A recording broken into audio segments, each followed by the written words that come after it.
Seja bem-vindo à Forja.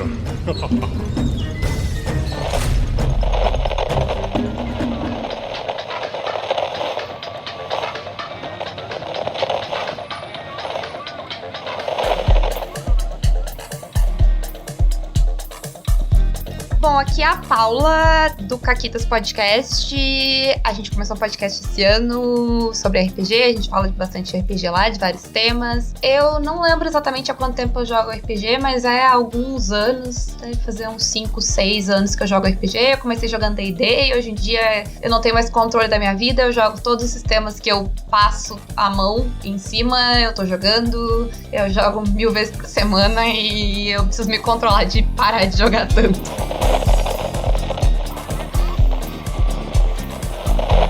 Bem-vindos ao Histórias de Mesa, o programa onde nós contamos as suas histórias com RPG. A edição é de Luiz Weber, e a história dessa semana vem de alguém que eu já sou muito fã, a Paula Potter, que além de ser metade do Caquitas Podcast, também é reconhecidamente uma jogadora compulsiva de RPG. E a história que ela vai contar veio da sua segunda campanha de RPG que ela estava como jogadora, em D&D 5e. Uma produção RPG Next.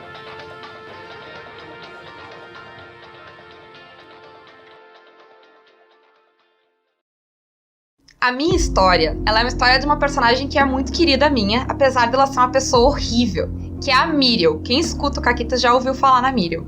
Porque a Miriel, ela é a segunda personagem que eu fiz na minha vida. Ela é uma personagem de D&D quinta edição, porque eu comecei a jogar não faz tanto tempo assim. Mas ela é a primeira personagem que eu montei sozinha. Porque a primeira personagem eu tava aprendendo a montar, e aí D&D é complicado, então o pessoal me ajudou, me sugeriu algumas limitações, tipo de não pegar classe mágica e coisa e tal, porque é difícil. E aí a Miriel foi a primeira que eu montei sozinha. Ela é uma sorcerer dracônica Tiefling, num esquema que a gente fez que ela era uma Tiefling com... Ela tinha aparência de humana, mas ela era Tiefling, tinha toda uma treta no background dela lá, mas ela tinha cheiro de enxofre. E a Miriel, ela tinha um único objetivo da vida, que era ser rainha. Era tudo que ela queria. Nessa vida toda dela era ser rainha. Ela tinha... A personalidade dela era um misto do Tyrion Lannister com a Cersei Lannister. Tanto que a gente até brincou, a gente deu o nome de família dela de Lancaster, que é de onde vem o nome dos Lannisters, e o pai dela a gente chamou de Tywin, e a gente chamou o castelo de Castle Rock, e aí ficou toda a referência a Game of Thrones. O grupo da Miriel, ele tinha uma outra Tiefling, essa sim, com aparência de Tiefling, que coitadinha, porque ela era uma Tiefling que tinha sido criada no mato, sozinha, e ela não sabia do mundo, e a Miriel muito explorou essa pobre alma.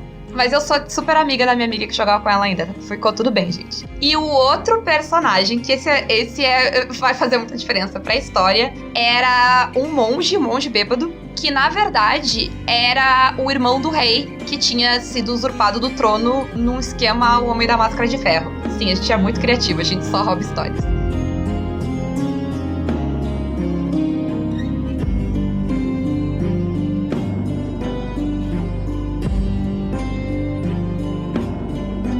Ela acabou ficando junto e viajando com esse grupo por um tempo. Primeiro por necessidade, e aí eles fizeram algumas coisas juntos. Tipo, a gente matou um dragão no nível 3, que foi um momento muito épico. E muito relevante pra história da Miriel, porque até então a Miriel era tipo uma moça nobre, pomposa e tal. E aí a gente fez todo um esquema pra enfrentar o dragão, e quem deu o dano no dragão fui eu. O resto do pessoal ficou dando suporte, me mantendo viva. Basicamente, eu derrubei um dragão jovem com Burning Hands. Foi depois que eu dei o Burning Hands, ele deu um ataque, ele deu uma mordida e ele gritou a mordida. E aí eu perdi uma mão. Além dela acabar tendo o terceiro Lannister e completando totalmente sem querer, porque ela perdeu uma mão, era mais ou menos a época que tava saindo... que tinha saído Mad Max, o Fury Road. E aí eu resolvi que eu não queria minha mão de volta. Eu resolvi que eu queria uma mão mágica. E eu raspei a cabeça e pintei a cara de preto. E eu virei a Furiosa. E aí ela criou esse novo visual. Ela ainda tinha uma peruca e maquiagens que ela usava pra quando ela precisava ir na corte, fazer coisas. No meio dessas coisas, ela conseguiu um item que quem conhece itens mágicos de D&D já deve ter ouvido falar, que é o Deck of Many Things. E eu usei ele por muito tempo como uma bomba nuclear. Porque ele é um deck que ele faz um negócio muito poderoso. Ele pode te deixar subir de nível, ele pode te amaldiçoar pra sempre, várias coisas podem acontecer com ele, vocês já vão saber o quê. Sabe, eu ameaçava usar e não usava. Então, a gente saiu de altas enrascadas que eu só dizia, tipo... eu puxava o deck, botava na minha mão e ficava tipo, eu vou dizer quantas cartas eu vou puxar. E aí, geralmente, as pessoas desistiam e me deixavam passar. E aí, eu fiquei com isso. Eu consegui a minha mão mágica, eu consegui o deck. Inclusive, foi o mesmo Beholder parceiro que me deu, os dois. E a gente tava investigando um caso, tinha uma coisa muito estranha, tinha uma treta com demônios, tinha acontecido um problema com o meu castelo, até que a gente descobriu o quê? A gente descobriu que o reino que a gente vivia não era real. Ele era uma grande ilusão de um Lich, que era o rei, irmão do personagem que tava jogando lá com a gente, irmão do monge. E esse Lich tinha basicamente criado um reino de ilusão e tava mantendo as pessoas presas dentro. Então nada do reino era real. Aí eu tive que mudar meus planos. Eu precisava primeiro matar o Lich pra tornar o reino real, pra poder ser rainha. Porque o objetivo era o mesmo. Pra matar um Lich, tem que destruir o quê? A porcaria da filactéria dele. O que a gente descobriu foi que a filactéria era o monge, PJ do outro jogador. A única coisa que poderia destruir a filactéria, que era um personagem de um outro jogador, era o próprio personagem.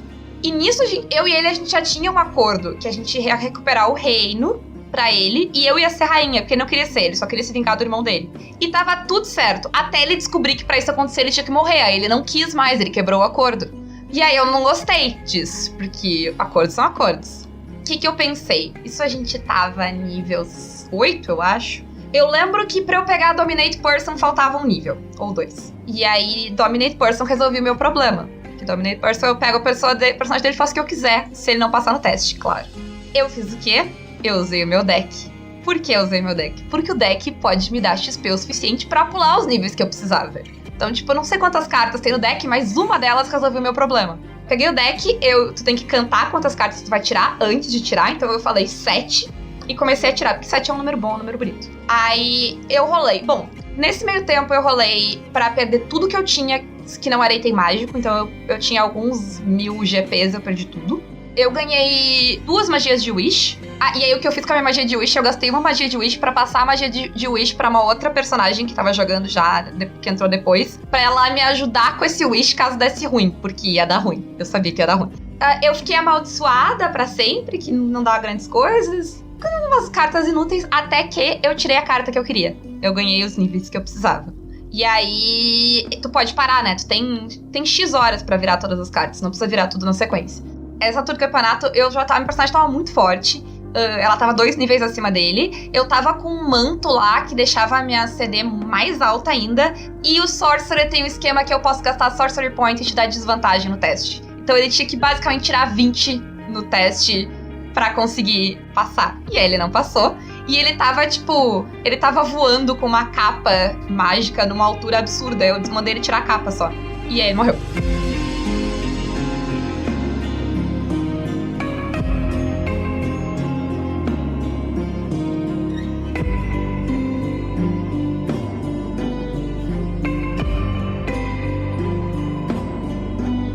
Esse era o último dia da campanha, e a gente ainda é amigo, eu sou muito amigo do Felipe, e o Felipe sempre morre em RPG, gente. É tipo o que ele faz em RPG é morrer. Mas eu tinha que virar as outras cartas. Aí as últimas 2 cartas que eu virei, uma delas é a minha alma foi separada do meu corpo e aprisionada num objeto, a escolha do mestre.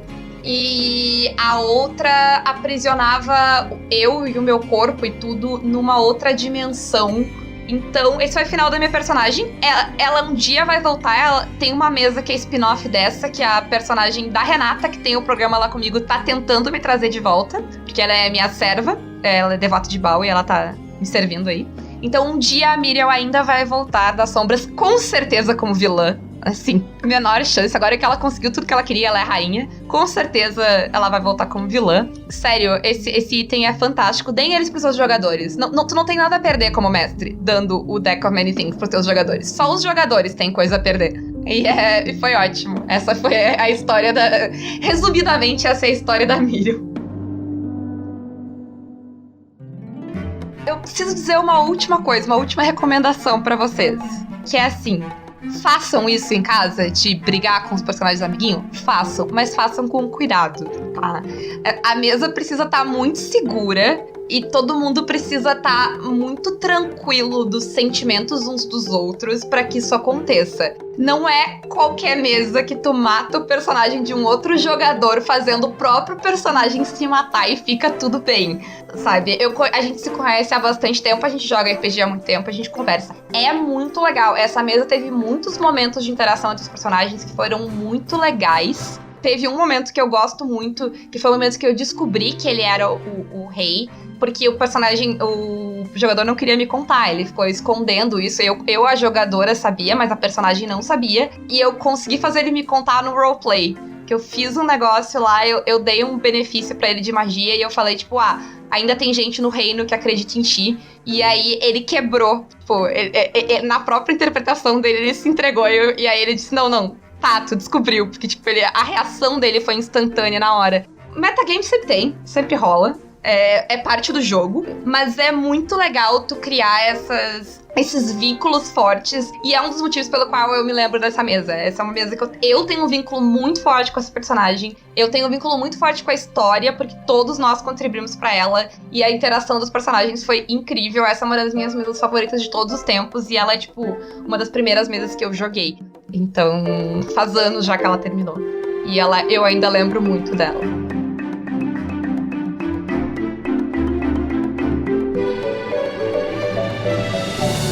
Seja você também um guerreiro ou uma guerreira do bem. Para saber mais, conheça nossas metas e recompensas na campanha do Padrim em www.padrim.com.br/rpgnext.